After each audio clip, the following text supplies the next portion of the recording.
जी भैया सभी शुरू कर सकते हैं।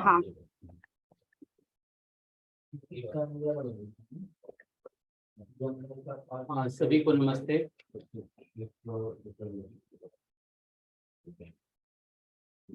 तो जैसा कि सबको विदित है, हम लोग हेल्थ एंड वेल बीइंग पर आज राधेश्याम भैया जी को सुनने जा रहे हैं। राधेश्याम भैया जी के बारे में लगभग जो यहाँ उपस्थित हैं सबको पता होगा, जिनको नहीं है उनके लिए थोड़ी सी ये इनकी पृष्ठभूमि बता दें। वो 20 वर्षों से शिक्षक रहे हैं, अध्ययन अध्यापन करते आ रहे हैं और ये सुदूर महाराष्ट्र के गांव में रहने वाले हैं और वहीं पास के गांव में ये शिक्षक हैं। अपनी 2 बच्चों के साथ, छोटे से परिवार के साथ ये जीवन विद्या के अध्ययन और अभ्यास में लगे हुए हैं। 2011 में इनका पहला परिचय हुआ और तब से फिर अछोटी में 3 माह में 15 दिन के अध्ययन वाले कार्यक्रम को इन्होंने अपनाया और करीब 3 साल तक इन्होंने अध्ययन किया है। उसके बाद से जो लेखन समूह बना है उसमें इनकी दिलचस्पी रही है और इन्होंने जो अपना विषय लिया वो psychology of health and well being. तो हम लोग हिंदी में उनकी प्रस्तुति सुनने जा रहे हैं और हमें उम्मीद है कि हमारे लेखन में इनकी इस प्रस्तुति से काफ़ी गुणवत्ता बढ़ेगी और साइकोलॉजी कैसे हमारे जीने में शामिल है, कैसे हमारे हेल्थ, मेंटल, फिजिकल और लाइफ के क्वालिटी को इम्प्रूव करने में हेल्पफुल होगा, ये हम अभी देखेंगे। तो स्वागत है राधेश्याम भैया जी का। जी नमस्ते भैया जी। सभी को नमस्ते।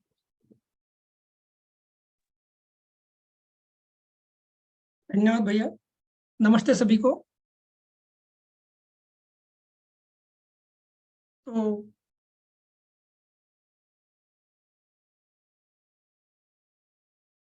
संदीप भैया, आवाज क्लियर है ना?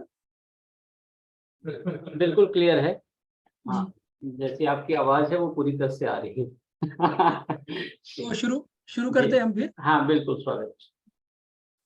तो जैसे कि तय हुआ था topic health and well being को, मैंने सोचा कि मैं इससे मेरा इंटरेस्ट एरिया भी है और इसी में क्यों ना कंटेंट राइटिंग का जो है सोचूं। तो इस टॉपिक को लेकर ही मैंने तैयारी की है।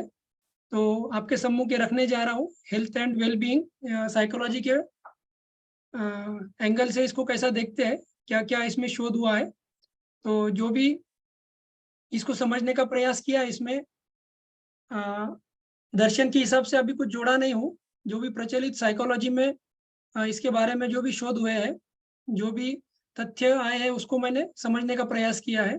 तो आज के प्रेजेंटेशन में उसी को रखने का मैंने प्रयास किया है। तो एक तो था कि कंटेंट राइटिंग को लेकर हमको साथ में तैयारी भी करना है और जो एक टॉपिक हमको लगता है उसको प्रेजेंटेशन देना था, उस हिसाब से आज का प्रेजेंटेशन में रख रहा हूँ। तो मैंने इस टॉपिक में जो है कुल मिला के 5 यूनिट है हेल्थ एंड वेल बीइंग में। तो उसमें 5 यूनिट में अगर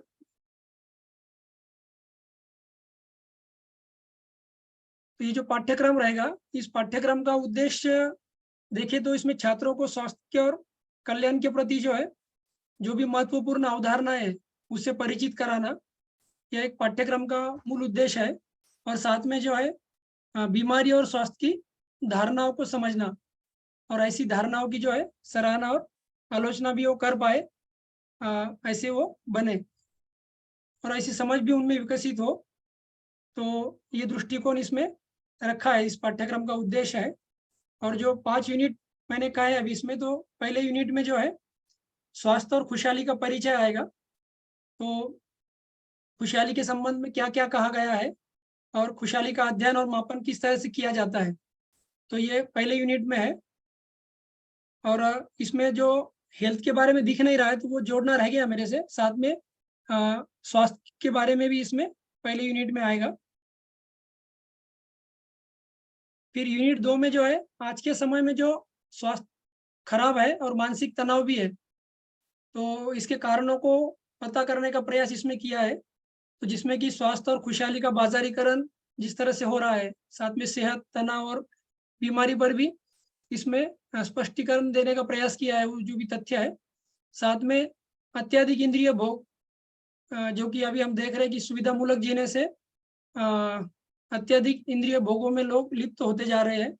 और उत्पादन प्रणालियां जो कि प्राकृतिक चक्र को डिस्टर्ब कर रही है, जो भी हम अभी देख रहे हैं ग्लोबल वार्मिंग, तो उसको भी इसमें उसके कारणों को भी यहाँ पर समझने का प्रयास किया है। और साथ में जो है मनुष्य के साथ जो संबंध है उसमें भी जो तालमेल बन नहीं पा रहा है, उसके कारण भी जो मानसिक तनाव आ रहा है उसको भी यहाँ पर यूनिट 2 में समझेंगे।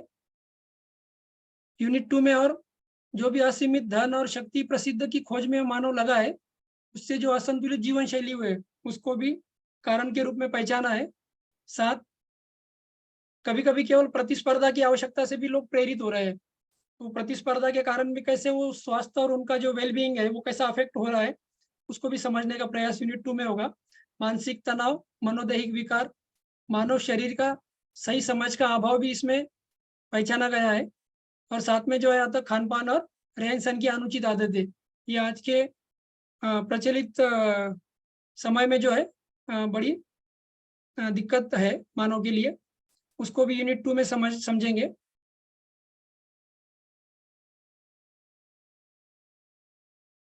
फिर यूनिट 3 में जो है खुशी और कल्याण के पूर्वी परिप्रेक्ष्य, मतलब पूर्वीय देशों ने क्या कहा है, तो उसमें शून्यता, आनंद की अवधारणाएं और सच्चिदानंद, फेथ आस्था, मतलब फेथ हीलिंग करके एक परंपरा रही है, उसके बारे में भी यूनिट 3 में चर्चा होगी। और स्वास्थ्य की भारतीय धारणाओं की संकल्पना, इस पर भी स्पष्टता होगी। यूनिट 4 में जो है स्वस्थ जीवन जीने के लिए मनुष्य स्वयं और शरीर का सामंजस्य है, इसको फिर बताया जाएगा, ताकि यूनिट 4 में जो है सोल्यूशन पे बात होगी। मानव शरीर की बनावट को समझने का प्रयास होगा और उस बनावट के अनुसार हम जीवन शैली कैसी जिए, इस पर भी फिर यूनिट 4 में सोचा है बात रखेंगे। स्वस्थ जीवन जीने के लिए हर किसी के जीवन में उत्पादकता जरूरी है, साथ में शारीरिक गतिविधि, इनकी जो व्यापकता और इनकी जो आवश्यकता है उस पर भी चर्चा होगी। और फिर आखिरी में जो यूनिट 5, इसमें जो भी है फिर अभ्यास का विचार किया है, इसमें चारों यूनिट पर आधारित अभ्यास दिया जाएगा। तो एक मोटा मोटी एक स्ट्रक्चर था 5 यूनिट का। तो अब इसमें थोड़ा मैंने जो आज रखने का प्रयास सोचा हूँ, तो उसमें थोड़ा डिटेलिंग एक बार बता देता हूँ आप किस तरह से रहेगा। उसको ज़्यादा पढ़ूंगा नहीं मैं, पर एक ओवरलुक आपके सामने रहेगा। तो स्वास्थ्य का परिचय रहेगा यूनिट में, फिर उसके कुछ बिंदु है पहचाने हैं, उसमें स्वास्थ्य की परिभाषा रहेगी, अवधारणाएं रहेगी, और अलग अलग देशों ने क्या क्या कहा है, अलग अलग दिशा कौन से, उसको भी समझने का प्रयास हुआ है। फिर वर्ल्ड हेल्थ ऑर्गेनाइजेशन जो है, उन्होंने स्वास्थ्य के बारे में क्या कहा है, जिसको कि आज पूरी दुनिया स्वीकारती है। और साथ में जो जो सांस्कृतिक और धार्मिक परंपराएं रही, उन्होंने भी इसमें क्या कहा है स्वास्थ्य को लेकर, उसको भी तुलनात्मक ढंग से रखने का प्रयास किया है। फिर यूनिट 1 का उद्देश्य रखा है इसमें। साथ में फिर जब यूनिट 1 चालू हो जाता है तो उसमें कुछ उदाहरण लेकर समझाने का प्रयास किया है, मतलब ध्यानाकर्षण कराने का। जैसे एक उदाहरण के तौर पर वैभव और नंदिनी, ये जो 30 साल की उम्र में ये एक खुशहाल शादीशुदा जोड़ी है, और वे दोनों बहुराष्ट्रीय कंपनी में काम करते हैं और अपनी नौकरी बहुत अच्छी कर रहे होते हैं, लेकिन उच्च आय और आरामदायक जीवन शैली के बावजूद भी उनको बीमारी हो जाती है, जो कि टाइप 2 मधुमेह हो जाता है, उच्च रक्तचाप की बीमारी हो जाती है। तो इसमें हर समय जो है नंदिनी तनावग्रस्त रहती है और उसे नींद की भी समस्याएं रहती है, इसलिए उसे चिकित्सक की भी सलाह लेना जरूरी हो जाती है। तो ऐसे 2-3 आयु के उदाहरण इसमें लिए है। एक उदाहरण छोटे बच्चे का है, 10 साल के बच्चे का, नीलेश जो है, उसका है कि वो मोटापे से ग्रस्त हो जाता है, घर पे बैठे बैठे, ज्यादातर बैठने का काम होता है। तो आज के जीवन शैली में ये भी काफी जगह देखा जा रहा है। तो फिर और एक तीसरा उदाहरण लिया है, अरुण एक युवा रहता है कि वो अपने पूरे स्कूल के कक्षा में टॉपर आया रहता है, उस कारण उसको जो है अच्छी कॉलेज में एडमिशन मिल जाती है, और वहाँ पर एडमिशन मिलने के बाद उसको दिशा पता नहीं रहती आगे करना क्या है। तो उस चक्कर में वो थोड़ा गलत दोस्तों के साथ रहना, गलत आदतें लग जाना, शराब की आदत लग जाना, इस तरह से वो जो है पढ़ाई से दूर चले जाता है, भटक जाता है, तो फिर उसके पिताजी को फिर लगने लगता है कि हमारे बच्चे को अभी हमको साइकोलॉजिस्ट की जरूरत है। तो अगर ये दोनों तीनों उदाहरण अगर देखें तो आज की समाज की एक छोटा चित्र हमको स्पष्ट होता है कि समाज में किस तरह से वातावरण है अभी, तो उसको इसमें रखने का प्रयास किया है। उसके बाद जो है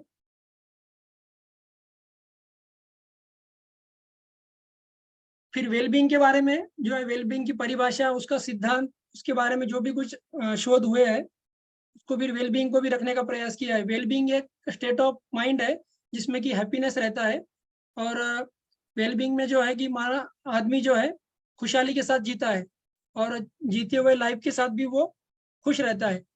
तो उस तरह से खुशहाली को बताया गया है, और खुशहाली ये बड़ी कंसेप्ट है अगर हेल्थ के मायने में देखें तो खुशहाली जो है माइंड से रिलेटेड है। और धीरे धीरे फिर हेल्थ के बारे में भी जैसा जैसा इन्वेंशन होते गया तो हेल्थ में भी धीरे धीरे अलग अलग डायमेंशन पता चलते गए। तो WHO का अगर डेफिनेशन आपने देखा होगा 1948 में जो है, 1948 में उन्होंने एक रोगों की शरीर में अनुपलब्धता रहना, इसको एक छोटे डेफिनेशन के तौर पर पहचाना था स्वास्थ्य को। पर धीरे धीरे उन्होंने भी 4 डायमेंशन पहचाने हैं कि उसमें मानसिक है, सामाजिक है, शारीरिक है। तो ऐसे अलग अलग फैक्टर्स को पहचाना है। तो मतलब धीरे धीरे जो है हेल्थ में भी वेलबींग का इन्वॉल्वमेंट होते जा रहा है। वेलबींग के बारे में सोचना और मेंटल फैक्टर कौन कौन से है उसके बारे में भी अभी प्रचलित में सोचा जाने लगा है।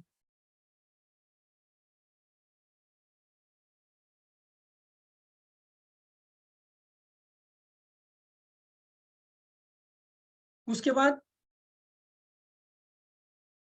जो मैंने सोचा है आपके सामने रखने का स्वास्थ्य के ऊपर और हेल्थ के बारे में और वेलबींग के बारे में, उसको थोड़ा स्लाइड के थ्रू रखता हूँ।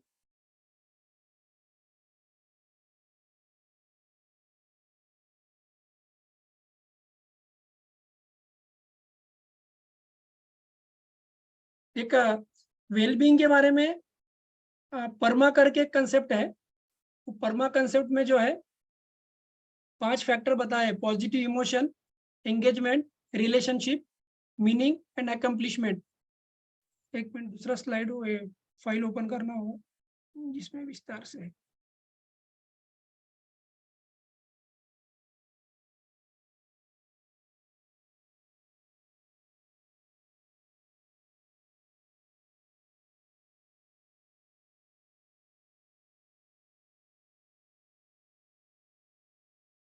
कल्याण के बारे में जो मतलब वेलबींग के बारे में जो है कि उसको जो बताया मैंने आपको उसको ही यहाँ पर थोड़ा दिया है कि एक संतुष्टि की और खुशी की स्थिति होती है हमें, और नकारात्मक भावनाओं का अभाव होता है, उसका अब्सेंस होता है, जैसे कि डिप्रेशन है, एंजाइटी है, चिंता है, ये वाली चीजें हमें नहीं रहती है। इसको वेलबींग के रूप में पहचाना गया है और इसकी आज मानव को आवश्यकता भी महसूस होने लगी है। ये था।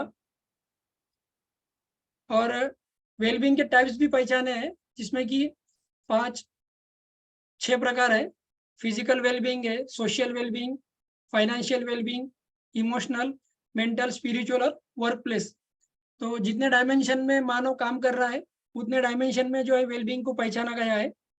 तो इसको हम टाइप भी कह सकते हैं, या फिर ये फैक्टर है जहाँ जहाँ पे वेलबींग जो है उससे अफेक्ट होता है या फिर उससे स्ट्रांग होता है। फिर जो है 2 बड़े कंसेप्ट है इसमें वेलबींग में, हेडोनिया और यूडेमोनिया। तो इस पर काफी कुछ रिसर्च हुई है और ये कंसेप्ट जो है एरिस्टोटल ने बताई थी शुरू में, हेडोनिया करके। हेडोनिया का मीनिंग जो है उसमें स्मॉल लेवल का प्लेजर है, मतलब कंटिन्यूअस हैप्पीनेस नहीं है। ये मतलब जो अच्छा लगने वाला जो हम कहते हैं उस तरह का है इसमें हेडोनिया में। तो मानव जो इसको करते जाता है और एक लेवल तक उसको ठीक लगता है, पर जब उसकी फ्रीक्वेंसी बढ़ जाती है या फिर वही वही रिपीटेशन होता है तो इसमें जो है वो बोर होने लगता है, फिर उसको और कुछ चीज की जरूरत पड़ती है। तो हेडोनिया को इस तरह से देखा गया है प्लेजर के रूप में। फिर जो उसको आवश्यकता लग रही है तो उसमें दूसरी कंसेप्ट फिर इंट्रोड्यूस हुई है, यूडेमोनिया। यूडेमोनिया में जो है फिर ये लॉन्ग टर्म है जिसमें कि कुछ मीनिंगफुल जीने का प्रयास होता है और लक्ष्य के साथ चलना, दिशा के साथ चलना, इसकी पहचान उसको हिडोनिया में की जाती है। तो ये जो है थोड़ा लॉन्ग टर्म चलने वाला है। तो कई साइकोलॉजिस्ट का कहना है कि दोनों मिला के अगर चलते हैं, दोनों मिला के अगर चलते हैं तो भी हम लाइफ में बैलेंस बना पाते हैं। नहीं तो जैसा हम हेडोनिया को ही प्रैक्टिस करते रहेंगे तो वो भी नहीं चल रहा है, फिर यूडेमोनिया को भी करते रहेंगे वो भी नहीं हो रहा है। तो फिर दोनों को अगर संतुलन पहचानते हैं तो हम अच्छे से लाइफ जी पाते हैं। तो ये एक बड़ी कंसेप्ट इसमें अच्छी लगी मुझे, तो उसको मैंने शामिल किया है आज के इसमें। तो हेडोनिया को अगर उदाहरण के तौर पे अगर समझना है तो छोटे बच्चों को अगर हम एक आधा खिलौना दे देते हैं तो वो जब तक उससे उसको मजा आते रहता है, खेलते रहता है, पर एक बार उसको उस सब तरफ से उसको खेलना हो जाता है, फिर वो जो है उसको डाल देता है, दूसरा कुछ ढूंढता है। तो ऐसा भी ऐसा होता है। तो मतलब सभी एज ग्रुप के साथ अगर देखेंगे हम, हेडोनिया से हम गुजरते ही है, इस तरह का जो प्लेजर वाला है इससे गुजरते हैं, फिर उसको एक कंटिन्यूअस वाला या जो निरंतरता वाला कहते हैं हम, उसकी आवश्यकता पड़ती है। तो उसमें फिर यूडेनिया का इनपुट लिया जाता है, जो जिसमें कि हमारा लक्ष्य पूरा करना होता है, हमें कुछ मीनिंगफुल जीना होता है। ये चीजें दोनों में है। उसके बाद वो तो निष्कर्ष रूप में बताया मैंने कि दोनों को बैलेंस करके चलना होगा, ये चीज एक ध्यान में आती है इसमें। इसकी अवधारणा की उत्पत्ति भी बताई मैंने कि ये एरिस्टोटल के समय में इसका शोध हुआ था, और बाकी लोगों ने भी इसको मतलब प्रैक्टिस करके देखा है। फिर साथ में मनोविज्ञान में वेलबीइंग के कुछ 6 फैक्टर को पहचाना है, जिसमें कि सेल्फ एक्सेप्टेंस है, आत्मस्वीकृति, कि हम अपने आप को स्वीकार पाए। इस पर भी वेलबीइंग का जो है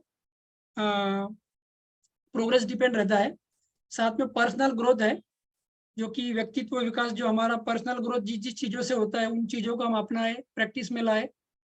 फिर पर्पज ऑफ लाइफ में कुछ पर्पज होना चाहिए, उस पर्पज को समझना, फिर उसके अनुसार दिनचर्या को सेट करना, उस तरह से वो चीज़ों को जीवन में लाना। फिर एनवायरमेंटल मास्टरी, इसमें कह रहे हैं कि अगर कोई समस्या आती है तो हमको हमारे पर्यावरण का पूरा अध्ययन रहता है, तो हम उस समस्या से बाहर आ सकते हैं। इसलिए पर्यावरणीय निपुणता भी हमारे लिए जरूरी है, ऐसा इसमें पहचाना गया।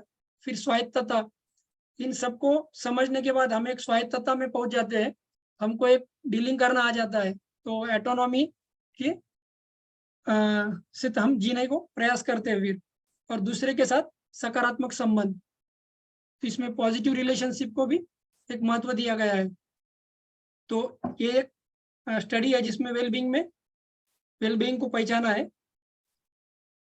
फिर ये कोरी खींच करके है, उनका फलता फूलता सिद्धांत है। तो इनके अनुसार जो है मानसिक कल्याण के 3 घटक बताए उन्होंने, भावनात्मक या व्यक्तिपरक कल्याण, जिसे हेडोनिक कल्याण भी कहा जाता है, मनोवैज्ञानिक कल्याण और सामाजिक कल्याण। तो ये जो है इसे यूडेमोनिक कल्याण भी कहा जाता है, क्योंकि ये जो है सामाजिक कल्याण में जो है लॉन्ग टर्म वाले फैक्टर आते हैं, तो इसलिए ये लॉन्ग टर्म में आएगा तो ये यूडेमोनिक में आएगा। उसके बाद ये था वेलबींग के रिलेटेड। अभी जो है हेल्थ रिलेटेड आता हूँ। हेल्थ के टॉपिक पे जो मैंने आज रखने का सोचा है, तो हेल्थ में अगर देखेंगे हम 4 कंसेप्ट को पहचाना गया है। वैसा तो आप देखेंगे तो बहुत सारा हिस्ट्री है उसका। हेल्थ और वेलबींग जो है काफ़ी बड़ा कंसेप्ट है, ये काफ़ी कुछ इसमें चीज़ें हैं, पर जो मुझको लग रहा है कि इसको हम रख सकते हैं, समझ सकते हैं, उसको मैंने चुना है। तो हेल्थ में जो है 4 फैक्टर जो है, बायोमेडिकल कंसेप्ट है, फिर इकोलॉजिकल कंसेप्ट, साइकोलॉजिकल कंसेप्ट और होलिस्टिक कंसेप्ट।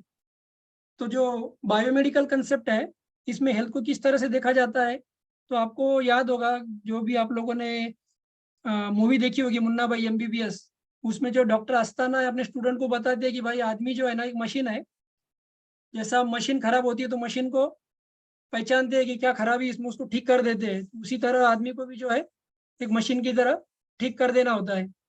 पर अगर देखा जाए तो जैसे जैसे हम इवॉल्व हो रहे हैं तो ये बायोमेडिकल में अगर ऐसा सोचते हैं तो ये बहुत छोटा संकीर्णता हो जा रही है, जबकि मानव सिर्फ यंत्रवत नहीं है। तो इसलिए बायोमेडिकल में इसके साथ साथ आदमी को क्या चीज की जरूरत है, किस कारण से वो परेशान है, क्या और भी चीज है जिससे रोग हो रहा है, ये भी पहचानने की जरूरत अब बायोमेडिकल कंसेप्ट में आ रही है। दूसरा है साइकोलॉजिकल कंसेप्ट। साइकोलॉजिकल कंसेप्ट में अगर देखेंगे तो कहीं हम कुछ देशों में सुन रहे हैं कि इन्फेक्शन वाले जो रोग है या कोई टाइप के जो रोग है वो समूल उन्होंने उस पर एकदम माहिरत हासिल कर लिया है, कंट्रोल आ गया उनको कि वो रोग होते नहीं वहां पर। और फिर भी देखो तो कुछ नए रोग निकल ही रहे हैं। तो साइकोलॉजिकल कंसेप्ट में फिर ये पता लगाने का प्रयास हो रहा है अभी कि ऐसा क्या हो रहा है। तो फिर धीरे धीरे साइकोसोमैटिक बीमारियों का भी पता चलने लगा है कि भाई ये कुछ हमारे माइंड से भी रिलेटेड बीमारियां है, तो ये भी स्वास्थ्य में जुड़ रहा है अभी। फिर इकोलॉजिकल है। इकोलॉजिकल में अगर आप देखेंगे तो एक एविएटर करके मूवी था। एविएटर मूवी में वो एक दूसरे ग्रह पर जाते हैं और वहां पर लोगों को अपना बनाने के लिए मतलब गुलाम बनो या फिर अपना कब्जा बनाने के लिए उनको बोलते हैं कि हम आपको सभी चीजें देंगे, हम आपको सब मेडिसिन सब प्रकार का जो भी स्वास्थ्य का लगेगा देंगे। पर वो उनका वहाँ का जो एनवायरमेंट है उससे वो इतने घुल मिल गए होते हैं तो वो उससे बाहर आने के लिए तैयार नहीं रहते हैं। वो बोलते हैं हमको आपका कुछ भी नहीं चाहिए, हम यहाँ पर मजे में हैं। तो ये जो इकोलॉजिकल कंसेप्ट है, आदमी जो अपनी इकोलॉजी को एक्सेप्ट करता है और उससे जुड़ जाता है तो फिर हम उसको भी देखा जा रहा है कि आदमी स्वस्थ रह पा रहा है। तो इकोलॉजिकल कंसेप्ट में इसका भी अध्ययन हो रहा है। और फिर आता है होलिस्टिक कंसेप्ट। तो होलिस्टिक कंसेप्ट में जो है ये सबका मतलब अगर देखा जाए तो सभी चीजें इसमें समा जाती है। फिर जो भी साइकोलॉजिकल है, बायोमेडिकल है और इकोलॉजिकल है। तो फिर होलिस्टिक कंसेप्ट में क्या है, तो फिर सभी चीजों को होलिस्टिक अप्रोच से देखा जा रहा है, जिसमें कि sound mind, sound body, sound family and sound environment, ये सभी चीजें अगर हेल्दी रहती है तो आदमी का स्वास्थ्य जो है एक गुड हेल्दी स्टेट में आदमी रह पाता है। तो काफी ऐसी चीजें है जिसको मानव ने समझा है। तो इस तरह से ये दो चीजों को मैंने रखने का प्रयास किया आपके सामने। और जो अभी तैयारी मैंने की है आगे आने वाले सितंबर महीने में जो होगा 3 दिन का वर्कशॉप, उसके लिए जो लिखने का काम हुआ है वो अभी आपके सामने है। ये जो पेजेस आपको दिख रहे हैं इतना कुछ लिखना हुआ है इसमें। भैया शेयर नहीं हो पा रहा है, कोई पेज नहीं दिख रहा नहीं ना, अब तक हमने कुछ नहीं देखा। अरे भैया आप बता देना था बीच में मुझे, मैं भी थोड़ा इसमें नया हूँ। हैरी नहीं शेयर तो नहीं हुआ भैया। ओहो सॉरी, हरीन बोलो। पहले उसको ओपन करके रख लीजिए, फिर वो शेयर कीजिएगा तो उसका बॉक्स दिया रानी हरीन बेस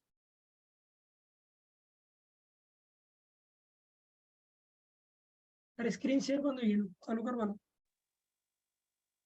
बिना स्क्रीन को चाहिए ना वो। फिर भी भैया जो डिस्क्रिप्शन आपने दिया काफी कुछ क्लियर हुआ है ना, दिख जाता है। स्क्रीन शेयर होने में प्रॉब्लम हो रही है क्या? नहीं वो स्क्रीन मुझे लगा शेयर हो, मतलब भैया ने जो उधर से संदीप भैया ने टॉक किया ना उसके बाद से मुझे लगा मेरा कनेक्ट ही है स्क्रीन, जबकि वो शायद नहीं आउट हो गया। अच्छा ये पता नहीं था, मुझे लगा कि कनेक्ट ही है। तो मैं दिखा देता हूँ स्क्रीन आपको। हाँ अभी भैया और- कुछ भी नहीं दिख रही है स्क्रीन।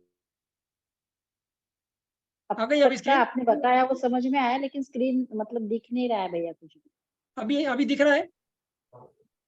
हाँ अभी दिख रहा है। अभी दिख रहा है। हाँ ये राइटिंग जो हुआ है उसको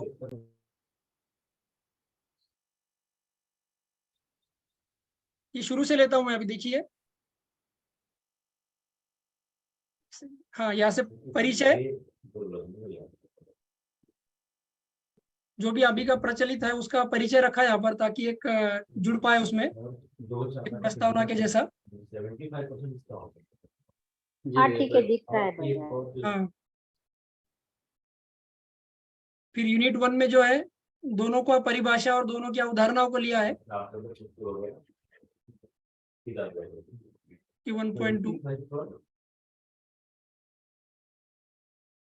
फिर उसमें कौन कौन से साइकोलॉजिस्ट ने क्या क्या कहा है उसको भी रखने का प्रयास किया है स्वास्थ्य के बारे में, जो कि ये काफी डिटेलिंग में है।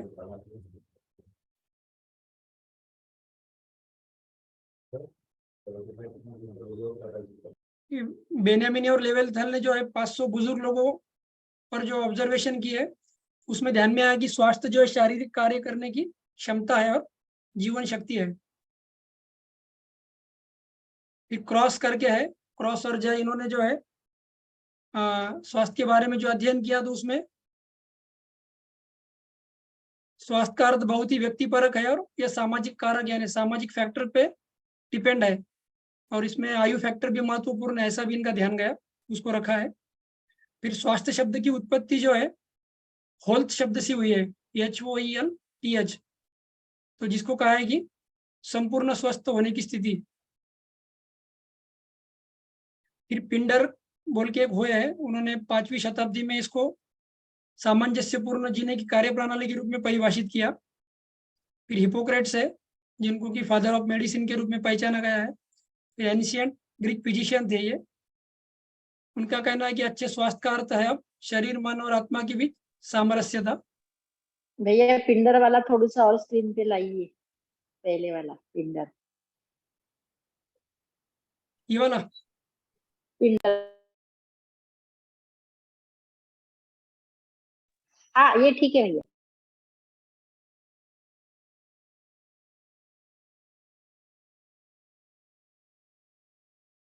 हाँ चलिए भैया आगे चलिए। जी। हिपोक्रेट्स के बाद जो है उन्होंने काफी फैक्टर बताए, हिपोक्रेट्स ने भी, उसमें पर्यावरण भी आया है, व्यक्ति की मनस्थिति भी है, आहार भी है। तो अगर देखा जाए तो ये जो 4 घटक आ रहे हैं यहाँ पे, शारीरिक, मानसिक, सामाजिक और आध्यात्मिक, तो ये कम अधिक जगह पे इसको पहचानने का प्रयास हो रहा है अभी। फिर विश्व स्वास्थ्य संगठन जो है WHO, उसको भी यहाँ पर लिया है, उन्होंने जो परिभाषित किया है।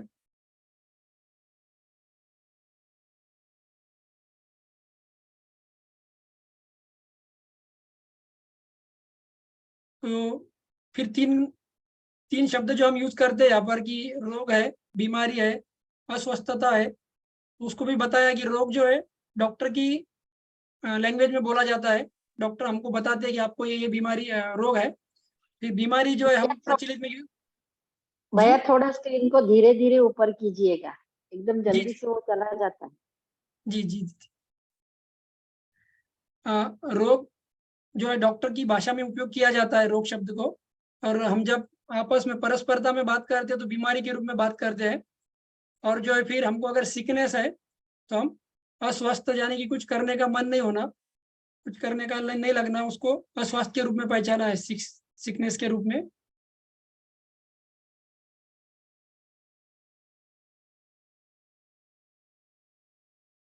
तो स्वस्थ रहना जो सिर्फ बीमारी की अनुपस्थिति नहीं है, बल्कि शारीरिक, मानसिक और सामाजिक कल्याण की उपस्थिति भी जरूरी है उसमें।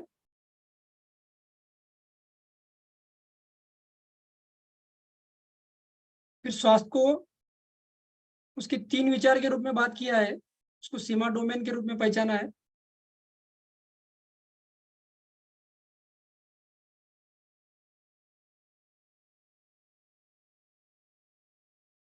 मतलब अब कभी कभी इसमें हम कहते हैं हस्तक्षेप नहीं करना है, पर इसमें हस्तक्षेप को स्वीकारा है कि एक रोगी उसकी बीमारी के लक्षण और शारीरिक दर्द, पीड़ा से उबरने में उसको सहायता हो, इसलिए फिर हमको हस्तक्षेप कर कर उनको बताना भी पड़ता है। दूसरा रख रखाव के रूप में पहचाना है, दूसरा विचार जो है, तो अच्छे स्वास्थ्य को बनाए रखने और उन्हें बीमारियों से बचाने में ये मदद करता है हमें।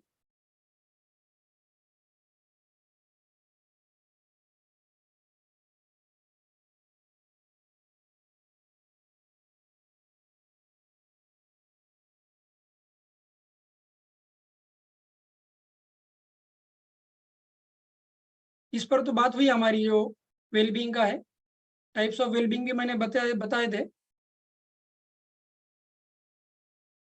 जो 2 घटक हेडोनिया और यूडेमोनिया, ये एक नए रूप में मेरा ध्यान गया इसमें, और ये जुड़ भी रहे इससे, तो इसको लिया।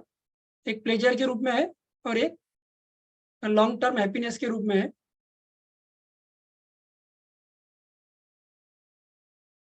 संदीप भैया दोनों क्लियर है ना अभी, स्क्रीन और आवाज? हाँ भैया दोनों क्लियर है। जी जी, थोड़ा ले लो आगे।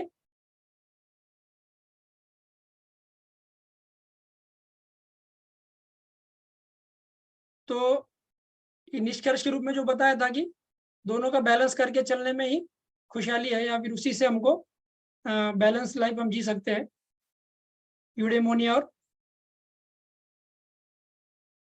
हेडोनिया में। ये लगे तो मैं ग्रुप में भी शेयर कर दूंगा इसको। ये भी बताया था मैंने कि 6 फैक्टर को पहचाना है मनोवैज्ञानिक कल्याण का, 6 कारक मॉडल, यानी 6 factor model of psychological wellbeing. हाँ ये ग्रुप में शेयर कर दीजिएगा भैया, वो जी, अच्छा रहेगा। तो इतना था राइटिंग। और दूसरा जो है, ये स्लाइड में कुछ उसका कंपैरिजन और ये रखने का प्रयास किया था, हेडोनिया और यूडेमोनिया का। तो इसमें हेडोनिया जो मैं बोला कि प्लेजर वाला है, तो इसमें रिलैक्सेशन है, कंफर्ट है, प्लेजर और फन है। और ये लॉन्ग टर्म वाला है यूडेमोनिया, तो इसमें मीनिंगफुल लाइफ जीने पे फोकस है, फिर पर्सनल ग्रोथ पर चर्चा है, या फिर उस पर फोकस है, एक्सप्रेसिवनेस है, और सेल्फ एक्चुअलाइजेशन। तो उसकी कुछ स्लाइड्स मैंने लेके रखी है ताकि ये जोड़ पाओ इसमें। फिर ये परमा करके बताने का रह गया आप लोगों को। ये वेलबींग में एक कंसेप्ट अच्छा प्रचलित है कि इसमें 5 चीजों का कॉम्बिनेशन है। अभी ये इसका वर्कशॉप भी लिया जाता है ऑनलाइन, ऐसा भी पढ़ने में आया। ये पॉजिटिव इमोशंस जो हमारे, वो हमको बनाए रखते आना चाहिए। और अब हम सुन भी रहे हैं सब तरफ कि भाई पॉजिटिव थिंक करो, पॉजिटिव सोचो, सकारात्मक सोचो। तो उसको इन्होंने टॉप पे रखा है, 1 नंबर पे, पॉजिटिव इमोशंस। फिर एंगेजमेंट, यानी कि जिसमें हमारा मन लगता है उसमें एंगेज रहते हुए हम नेचुरली पाते हैं, बच्चों को भी देखो, बड़ों को भी देखो। तो उस चीज को अगर पहचानते हैं, जिस चीज में हम एंगेज रह सकते हैं, उसमें हमारा समय बढ़ाना, वो भी हमको वेलबींग की तरफ ले जाता है। रिलेशनशिप, जितना रिलेशन में हमारा बॉन्डिंग अच्छा होता है, उतना जो है वेलबींग का स्टेट हमारा अच्छा होता है। मीनिंग, तो हमारा कोई पर्पस होना चाहिए, लक्ष्य और दिशा होनी चाहिए, तो उसको मीनिंग के रूप में पहचाना है। और फिर अकम्पलिशमेंट, यानी कि कुछ the satisfaction of achieving goals, यानी कुछ हमको हाथ भी लगता है, कुछ उपलब्धि भी होती है, तो उससे भी हमको जो है एक हैप्पीनेस की फीलिंग आती है, या फिर हमारा स्टेट ऑफ माइंड में जो है वो पॉजिटिविटी बनी रहती है। तो इसमें परमा नाम से इसको बोलते हैं। ये 5 वर्ड्स का जो है एक एक लेटर लिया इन्होंने परमा करके। तो ये भी एक कंसेप्ट है वेलबींग में। तो मेरी तरफ से इतना था। बाकी आप लोग कुछ अभी प्रश्न या फिर जो भी सजेशन देंगे तो मुझे थोड़ा और क्लियर होगा। और मेरी तरफ से ये मैं थैंकफुल कहना चाहूँगा कि सभी जिन लोगों ने इसमें सहयोग किया है, ये वर्कशॉप शुरू करने में, या ये हम ऐसा कर सकते हैं, ऐसा प्रपोजल देने में, और उसमें हमारा ध्यान जाना, और हम ये प्रयास कर रहे हैं। तो मेरा लाइफ में ये पहली बार है कि मैं ये पीपीटी प्रेजेंटेशन बनाया हूँ खुद से, और ये प्रेजेंट करने का प्रयास किया हूँ। इसमें काफ़ी लोगों का सहयोग रहा, तो सबके प्रति ग्रेटिट्यूड। और देख रहा हूँ कि एक नया आयाम जो है लाइफ में, इसके कारण एक खुलने जा रहा है, जिसके लिए अगर देखूं मैं पिछले 15-20 दिन से काफ़ी समय निकल पाया हूँ, जो कि हम कहते हैं समय नहीं है। पर जब से दीदी ने कहा है कि भैया आप कब लेंगे आपका प्रेजेंटेशन, आपको जो भी रख पाएंगे आप, तो देखा कि मैंने इसको एक आगे ढकलते जाएंगे तो हो नहीं रहा था। फिर दीदी को बोला कि आप जो डेट देंगे उस डेट को रख देंगे। तो 8 तारीख फिक्स हुई, और आज ये रखने का प्रयास हुआ। साथ में हमारे ग्रुप में जो लोग हैं, वो उनका भी इसमें सहयोग रहा। मतलब नेतल दीदी जो है उनकी मम्मी जी भी है, रेशमा दीदी। फिर ये जो नागपुर के भी दीदी है, उनका भी सहयोग अच्छा रहा। सब मिलके हम जो है इसमें, और मुझे लगता है टीम की ज़रूरत है। तो टीम वर्क अगर रहता है तो काफ़ी कुछ चीज़ें इसमें ज़रूरी है, राइटिंग का है, सोचने का है, उसी समय हमको ट्रांसलेट करना है, उसी समय हमको रेफरेंस की ज़रूरत होती है। तो जितने हम साथ में चलेंगे उतना हम इसको अच्छे से कर पाएंगे, एक ध्यान गया। और एक दिक्कत भी आई मुझे, सभी चीज़ें है ना ऑनलाइन उपलब्ध है, हार्ड कॉपी के रूप में किताब जो है यहाँ पर उपलब्ध नहीं है। तो जो भी हमको ढूंढना है ऑनलाइन ढूंढना है। मेरे पास ना तो लैपटॉप है, ना तो कंप्यूटर मेरा चल रहा है, तो मैंने पूरा ये मोबाइल पर ही सर्च किया। पीपीटी भी मोबाइल पे ही मैंने बनाई, तो इससे गो थ्रू होना रहा मेरा। तो इसका एक मतलब जो पॉजिटिव यूज़ है वो मैंने काफ़ी इसको अच्छे से कर पाया इसको, और ये मेरा अभ्यास इसमें हुआ। तो इतना कुछ था। बाकी आप लोगों ने जो भी अवसर दिया उसके प्रति भी थैंकफुल, और आपने इतना ध्यान से सुना इसको। जी बढ़िया। राधेश्याम भैया, आपने जिस जद्दोजहद से और कठिनाई से इस पहले प्रेजेंटेशन को दिया है, लगता नहीं है कि ये पहला है। बहुत ही बारीकी से सूचनाओं को आपने संकलित किया है। और हेल्थ एंड वेलबींग में जो आपने एक फिनेंशियल हेल्थ बीइंग की बात की और स्पिरिचुअल हेल्थ बीइंग की बात की, वो थोड़ा सा और जानना था। यदि आपने पढ़ा है तो उसको थोड़ा बताएंगे।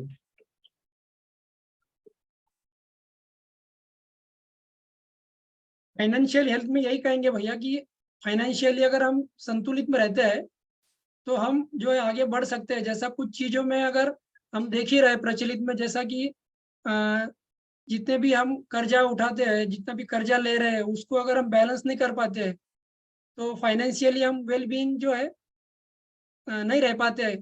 तो हमारा जो मेंटली डिस्टर्ब हो जाते हैं हम। तो मतलब इसलिए इसको इस रूप में पहचाना है कि फाइनेंशियली भी हम बैलेंस रहे, तो उसको भी इस रूप में पहचाना है। और स्पिरिचुअल में अगर बोला है आपने, तो स्पिरिचुअल में देखेंगे तो दिन, जैसा मैंने बताया कि WHO ने पहले शुरू में रोगों की नहीं होना, अनुपस्थिति होने को ही स्वास्थ्य के रूप में पहचाना था। पर धीरे धीरे जैसा देख रहे हैं कि हम लोग बीमारी पे कंट्रोल आ गया, जो भी फिजिकल लेवल की थी, पर फिर भी बड़ी बड़ी बीमारियां हो ही रही है। जैसे कि इन्फेक्शन बीमारी कम हो गई, समझो वायरल कम हो गया, तो दूसरी बीमारी आ रही है जो कि साइकोसोमेटिक बीमारी करके जिसको हम कह रहे हैं। तो इसमें भी फिर ध्यान में आया कि एक साउंड माइंड की जरूरत है।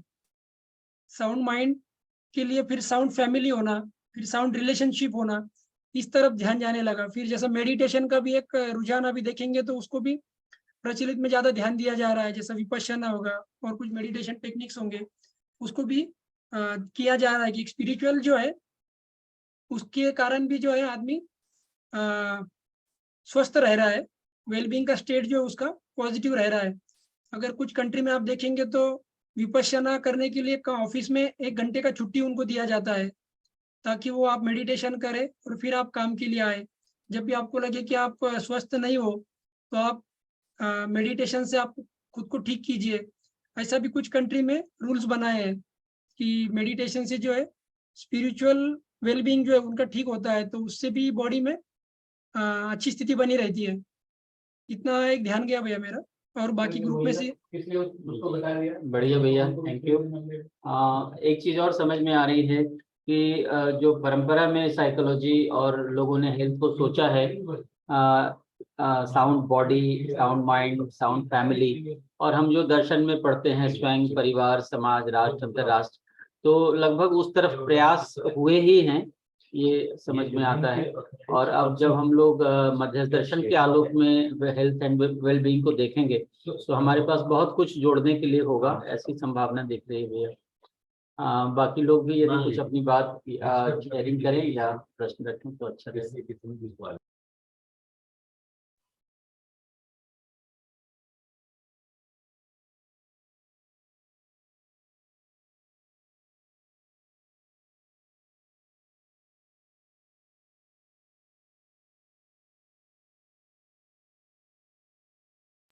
भैया एक चीज जो मैंने देखा, मैं ऐसे ही मैंने कुछ होमवर्क किया था कि वेल साइकोलॉजिकली कैसे ये हेल्थ वेइंग को समझा जाए, हेल्थ एंड वेलबींग को।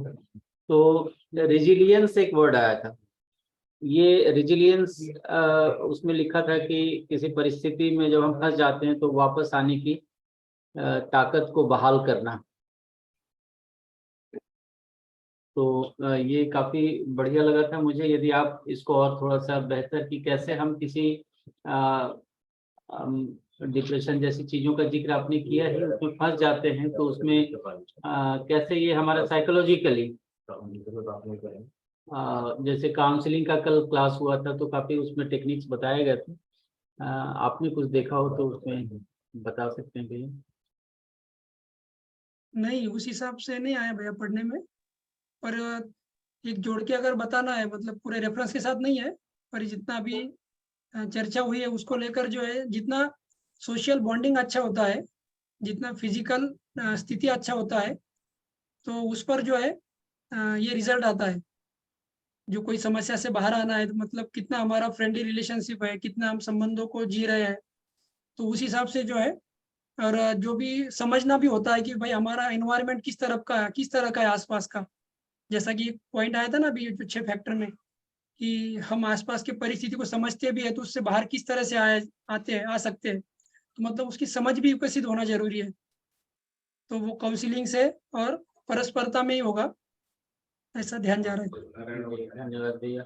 मंजू दीदी कुछ कहना चाहती हैं, आपकी माइक अनम्यूट नहीं हो पा रही है क्या मंजू दीदी? कल भी परसों भी ऐसा है, कुछ प्रॉब्लम आया था।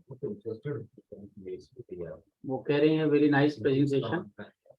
हाँ दीदी एक बार और कोशिश करें माइक ऑन। माइक अनम्यूट ही है। अच्छा तो वो बोल दीजिए।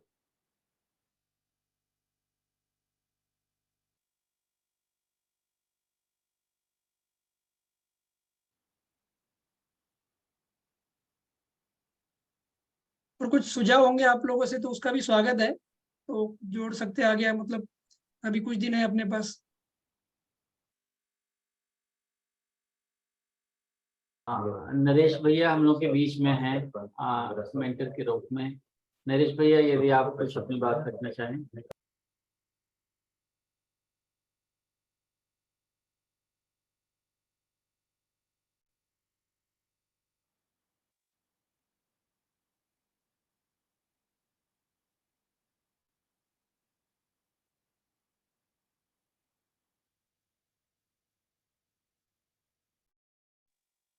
शायद वो निकल गए हैं।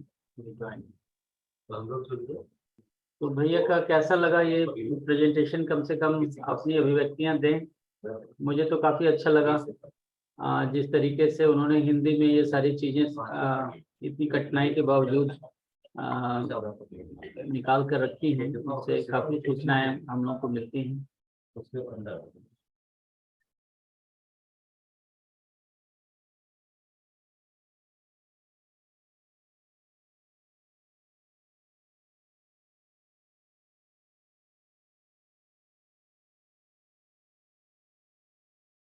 तो विजय भैया, शालिनी अरोड़ा दीदी सब चैट बॉक्स में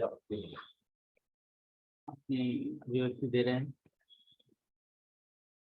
आरती दीदी,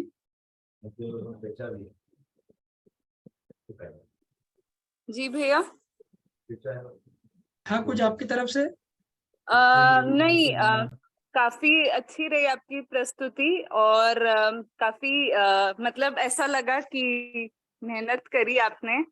मैं साथ में कुकिंग कर रही हूँ तो मैं पूरी तरह से बहुत अच्छे से सुन नहीं पाई, पर जितना मैंने सुना उस हिसाब से लग रहा है कि यूनिट वाइज जितना जो भी विषय है उसको ढूंढ के आपने अच्छी प्रस्तुति करी।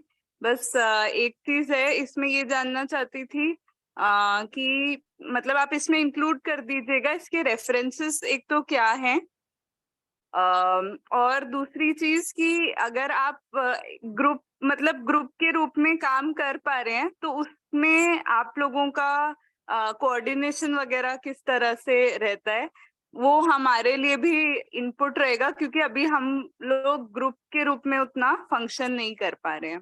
तो ये 2 चीजें मुझे बोलनी थी। जी दीदी, रेफरेंस तक पहुंचने में समय लग गया और वो अपना टाइम भी मतलब प्रेजेंटेशन का आ गया, तो रेफरेंस से जोड़ लूंगा आने तक। और दूसरा जो है कि ग्रुप के लिए जो है एक 5-6 दिन पहले से विचार आया है कि अभी ग्रुप के साथ डिस्कशन किया जाए और आगे इसको अच्छे से किया जाए।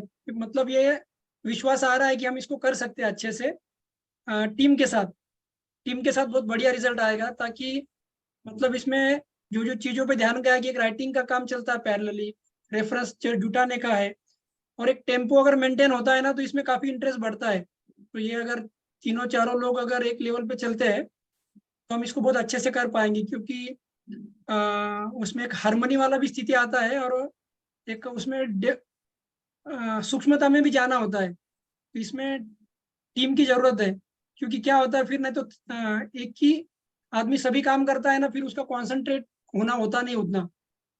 तो अब जाके मेरा ये पृष्ठभूमि बनी है कि भाई मैं टीम के साथ बात करने वाला हूँ आज ही सेशन होने के बाद। आजकल में मीटिंग करने का प्रयास है कि इसको हम अच्छे से कर सकते हैं, और जो भी दिक्कत है उसको चर्चा करके फिर आप लोगों का भी हम सहयोग लेंगे आगे कि इसको जो भी टेक्निकल कुछ इश्यू आते हैं तो, पर ऐसा एक ध्यान आया है कि ये कर सकते हैं हम अच्छे से। इतना था दीदी। भैया मेरा नाम शिल्पा है। बहुत बढ़िया भैया। जी दीदी। भैया मेरा नाम शिल्पा है, मैं यवतमाल से हूँ। जी और दीदी। हाँ, मैं शालिनी दीदी की इससे जुड़ी हूँ इसमें। वैसे तो मैंने शिविर किए हैं, लेकिन अभी ये साइकोलॉजी के इसमें मैं शालिनी दीदी अरोरा, वो नागपुर से है जो, उनकी वजह से जुड़ी हूँ। तो जो आपने जो ग्रुप के हिसाब से बताया है, मैं वही बोल रही हूँ कि ग्रुप में थोड़ा डाल दीजिएगा। और इस पे अभी अध्ययन हमको भी करना जरूरी है। जो आप हमें बताएंगे वो हमें भी जरूरी है, तो ही समझ में आएगा। तो हम भी इसमें थोड़ा सा ध्यान दे के अध्ययन करेंगे। लेकिन आप थोड़ा ये जो डिटेल्स है वो ग्रुप में डाल देंगे तो बेहतर रहेगा। जी दीदी। बस यही है भैया।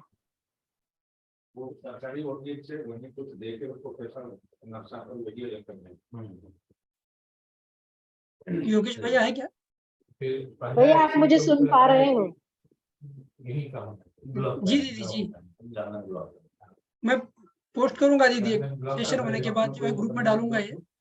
हाँ जरूर जरूर भैया, क्योंकि हमें भी अध्ययन की बहुत जरूरत है और सही से जाए ये। बस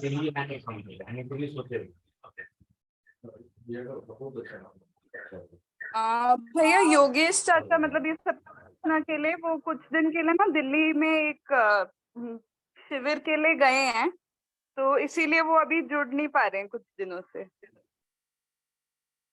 जी।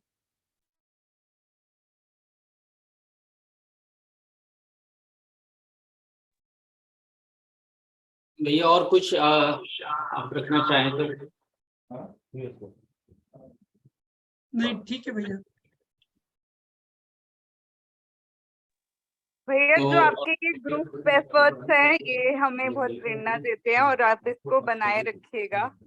बहुत ही अच्छा रहेगा जिस हिसाब से जैसे आपने बताया, ये हमारे लिए भी फीडबैक है कि हर व्यक्ति एक एक रोल को भी ले सकता है ग्रुप में, और एज अ ग्रुप भी अगर हम ये कंटेंट तैयार करें तो अच्छा कंटेंट निकल सकता है। मैं ये बोलना चाहती हूँ।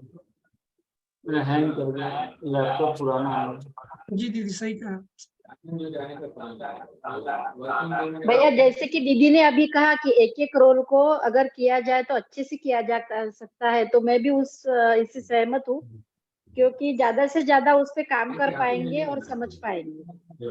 बिल्कुल दीदी, क्योंकि हमारे लिए नया है पूरा ही साइकोलॉजी में एंट्री करना, और साथ में टास्क हमको उसमें से शोध कर कर निकालना, लिखना, रेफरेंसेस जुटाना, ये सभी है। तो फिर और साथ में पारिवारिक जिम्मेदारी है, हमारा जॉब भी है। तो अगर ये देखें तो इसमें ना अगर एक ग्रुप फॉर्मिंग तो है हमारा हुआ हुआ, बस उसमें तालमेल बिठाना और इसकी फ्रीक्वेंसी बढ़ाना, तो मुझे लगता है फिर ये दूर रहकर भी हम कर सकते हैं। ऐसा धीरे धीरे प्रायोरिटी बन रही है ना लोगों की, तो ये कर सकते हैं ऐसा लग रहा है। हाँ भैया बिल्कुल बिल्कुल, सब ये करके देखना है हमको, कोई बात नहीं।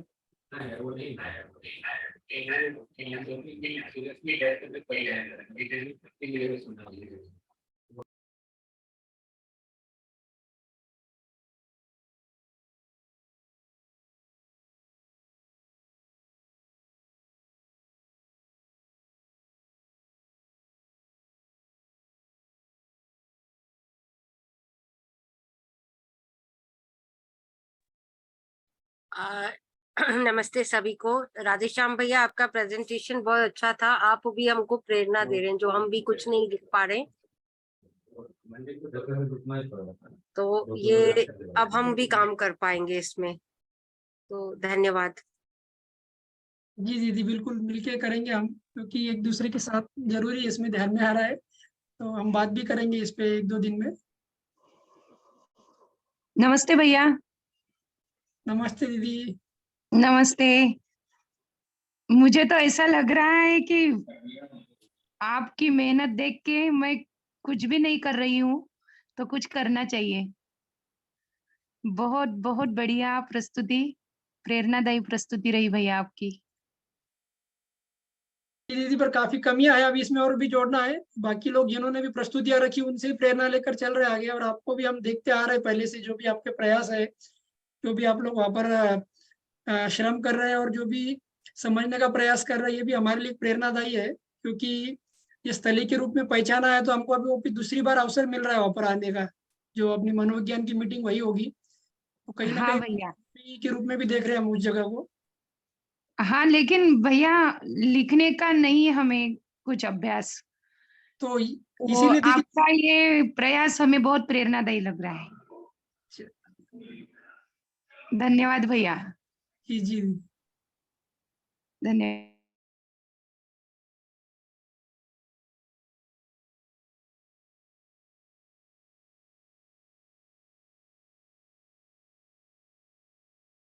तो बहुत बहुत धन्यवाद राधेश्याम भाई का, और हम लोग फिर कल अगली प्रस्तुति के लिए मिलेंगे शाम के ठीक 6 बजे। विदा लेते हैं। धन्यवाद राधेश्याम भाई, और आप सभी का धन्यवाद बने रहने के लिए और प्रोत्साहन के लिए। बहुत बहुत धन्यवाद। नमस्ते सभी को। नमस्ते सभी को। नमस्ते। नमस्ते सभी को, धन्यवाद भैया। नमस्ते सभी को, बहुत बहुत धन्यवाद भैया जी। धन्यवाद शालिनी बहुत दी, बढ़िया। बहुत बहुत थैंक यू। Thank you.